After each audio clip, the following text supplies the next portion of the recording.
এবছর 2026-এর আন্তর্জাতিক কলকাতা বইমেলায় আমার লেখা ১ ডজন অনুগল্প ও অনুকবিতা থেকে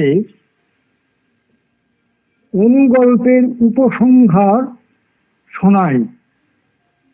শেষ আগন্তুক। মধ্যরাত্রে এলেন এক আগন্তুক। দরজা খুলতে হলো না, সোজা এসে ঘা দিলেন হৃদয়ে। হৃদয়ের কপাট খুলে গেল। বললেন, দুঃখ যদি না পাবি তো দুঃখ তোমার ঘুচবে কবে? সারা জীবনটাই তো কেটেছে সুখের কাঙাল হয়ে। 4 আনা শ্বাস আর 12 আনা অভিলাষ, এই তো জীবন। এ থেকে বেরোতে হবে, এই খোলসটা ছাড়তে হবে। আমি তোমাকে চুপি চুপি নিয়ে যাব, কেউ এখন জানতে পারবে না।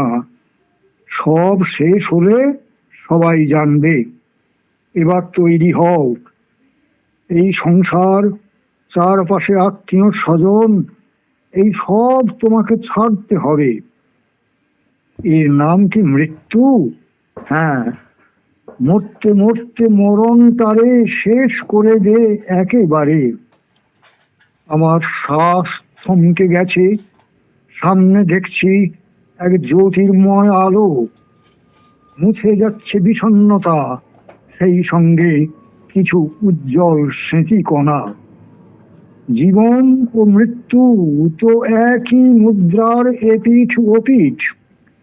একটা দিক বহু ব্যবহারে ঘষা খেয়ে গেছে, অন্য দিকটায় কি আছে সেটাই তোমাকে এবার জানতে হবে। যত সুখ উপভোগ করেছো এই জীবনে, সেসবের কানাকড়িও দাম থাকবে না। কত যে ব্যথা বঞ্চনা লুকিয়ে থাকে একলা জীবনে, সে সব মুছে যায় এক লহমায়। তবে যদি কোনো বাসনার বীজ নিহিত থাকে গূঢ় সংস্কারে, সেটা তোমাকে উড়িয়ে নিয়ে যেতে যায় অন্য পারে। একজন চলে যায়, আর তখনও চোখের তারায় হাজার সূর্য নিয়ে বংশ গতিতে মানুষ পথ খোঁজে, খুঁজতেই থাকে বিশ্ব চরাচর জুড়ে। একটা তরঙ্গ থেমে গেলে অন্য তরঙ্গ ওঠে। সাগরের তরঙ্গ সাগরেই মিশে যায়। এ যেন এক আদি অন্তহীন কম্পন, যার অন্য নাম জীবন বা সৃষ্টি।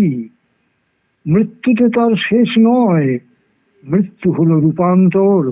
রূপ থেকে অরূপ, আবার অরূপ থেকে রূপ। আলো থেকে অন্ধকারে, আবার অন্ধকার থেকে আলোর খেলায়।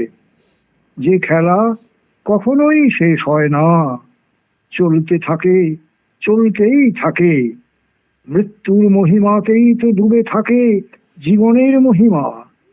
হতাশ্বাস হলেও কেন তবে হব হতাশ্বাস? এ হলো অণু থেকে পরমাণু, অনুগল্প থেকে মৃত্যু বীজ রূপ জীবন দর্শন।